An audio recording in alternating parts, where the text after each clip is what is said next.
Europe 1, il est 8h16, la grande interview Europe 1 avec Benjamin Lucas Lundi. Bonjour.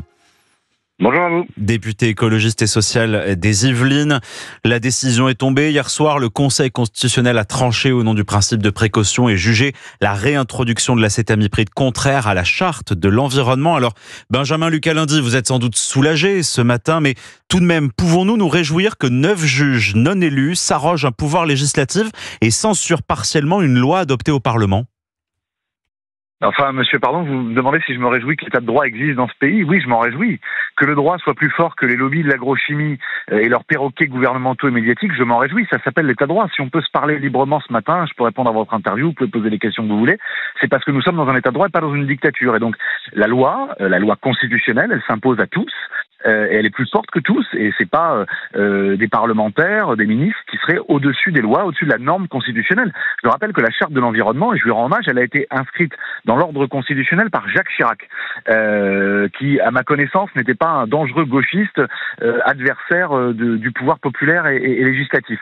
Donc là aussi, je crois que le débat public gagnerait un peu plus de sérénité, un peu plus d'intelligence collective. L'état de droit, c'est précieux, c'est ce qui protège nos libertés fondamentales, c'est ce qui protège notre démocratie. La remise en cause à laquelle on assiste depuis hier soir est une remise en cause putschiste. Mais vous êtes parlementaire vous-même, vous ne regrettez pas que ce ne soit pas à vous que revienne le pouvoir d'interprétation de la Constitution ? Mais il y a des juges constitutionnels qui sont là pour cela. Moi, je suis pour changer de constitution, par le président de la République, qui ne sont pas élus. Et c'est pourquoi je suis pour une réforme constitutionnelle. D'ailleurs, je note quand même que si M. Ferrand est président du Conseil constitutionnel, c'est grâce à Mme Le Pen, pas grâce à moi. Puisque nous, avec les députés du Nouveau Front Populaire, nous avons voté contre sa nomination, justement parce que nous considérions que M. Ferrand n'avait pas les qualités propres à la présidence du Conseil constitutionnel. C'est Mme Le Pen qui, dans un espèce de deal sordide, avec lui, sans doute lié à ses ennuis judiciaires, lui a permis d'être président du Conseil constitutionnel. Donc aujourd'hui, ces jérémiades sont assez indécentes. Moi, ce que je sais, c'est que je veux changer évidemment la Constitution, notamment pour qu'elle protège davantage l'environnement, pour qu'elle protège davantage la planète et pour qu'elle intègre davantage la préoccupation constante que doit avoir la loi, que doit avoir le droit, pour l'avenir des générations futures et pour la préservation de notre environnement. Bon, ce n'est arrivé que 14 fois que les juges constitutionnels s'appuient sur la charte de l'environnement depuis qu'elle est entrée en vigueur par Jacques Chirac. Mais tout de même, là, il y a une absence de consensus scientifique. D'une part, l'Autorité européenne de sécurité des aliments a validé l'usage du pesticide. L'Agence nationale de sécurité sanitaire sur l'alimentation l'a validé. Il n'est plus nécessaire d'avoir une complète certitude scientifique pour mettre en place une mesure contraignante ? Non, ce que vous dites n'est pas vrai et contredit les études que j'ai sous les yeux. Il y a un consensus scientifique aujourd'hui sur la dangerosité. L'Agence nationale de sécurité sanitaire n'a pas validé l'usage du pesticide ? Et il y a, je vous le dis, un consensus scientifique aujourd'hui sur la dangerosité de l'usage de ces pesticides. Il y a une mobilisation populaire de 2 millions de nos concitoyens qui sont inquiets. Il y a des gens victimes de cancer qui se sont mobilisés. Il y a eu par ailleurs une procédure législative vicieuse pour faire aboutir ce texte. Et donc nous abrogerons ce texte qui par ailleurs, même s'il a été partiellement censuré, contient encore des horreurs, les méga-bassines, les fermes-usines, et qui ne répond pas à ce qu'est aujourd'hui l'urgence de nos agricultrices et nos agriculteurs, qui nous disent qu'il faut arrêter avec les traités de libre-échange, qui les mettent dans une situation de concurrence déloyale. Vous avez raison de reconnaître la situation inégale à travers l'Europe. Donc il faut mettre fin à un certain nombre de traités de libre-échange, le CETA notamment, le Mercosur, etc.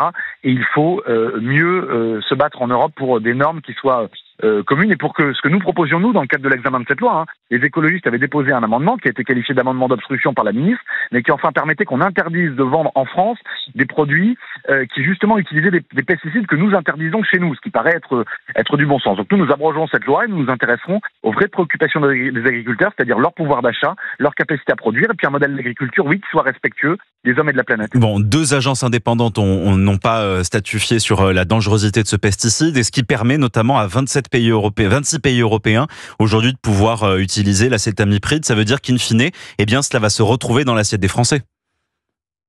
Eh bien, c'est pourquoi, je vous le dis, nous avons demandé et nous continuerons à proposer des normes plus restrictives à l'échelle européenne. Nous continuerons à proposer que les assiettes des Français soient protégées par une législation qui soit sérieuse. Mais vous ne pouvez pas me dire d'un côté, il n'y a pas de consensus scientifique, et de l'autre, ça va quand même se retrouver dans l'assiette des Français et c'est dangereux. Voyez-vous, donc nous considérons qu'aujourd'hui, il faut de la précaution. Aujourd'hui, il faut protéger la santé des Français. Les cancers pédiatriques augmentent.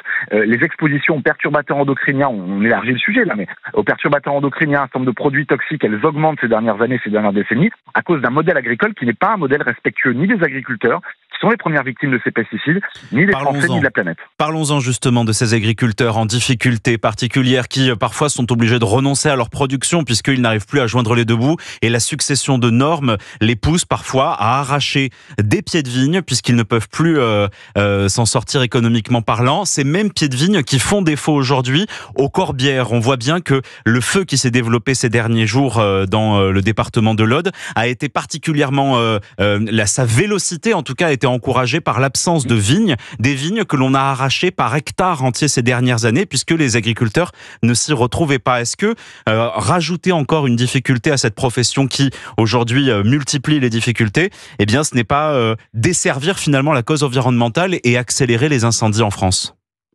Pardon, mais ce ne sont pas les normes qui affaiblissent nos agriculteurs, c'est la perte de leur pouvoir d'achat, c'est leur difficulté justement, vous l'avez dit, à joindre les deux bouts, à vivre dignement de leur travail. C'est donc la question de la concurrence déloyale qui est instaurée par un libre-échangisme débridé. C'est la question des marges avec la grande distribution. Ce sont ça les sujets qui font qu'ils ne peuvent pas joindre les deux bouts aujourd'hui. C'est pas le fait qu'on protège, qu'on protège les Français. D'ailleurs, regardez toutes les attaques qui sont faites en permanence contre les normes, contre les agences, contre les fonctionnaires qui protègent ces normes. Justement, moi j'en ai assez de voir là, à travers ces incendies, des larmes de crocodile du Rassemblement national ou de monsieur Bayrou qui ont main dans la main baissé les budgets de l'écologie, baissé les budgets des pompiers, qui attaquent les agences et les fonctionnaires indépendants qui sont chargés de protéger nos forêts notamment, et on sait à quel point c'est précieux dans la lutte contre les incendies, et qui nous enferment dans un modèle qui entretient le réchauffement climatique, qui est un modèle d'absence totale, par exemple avec les méga-bassines, de répartition équitable et de gestion équitable et intelligente de l'eau. Bref, les larmes de crocodile aujourd'hui de celles et ceux qui nous ont plongés dans ce modèle me dégoûtent.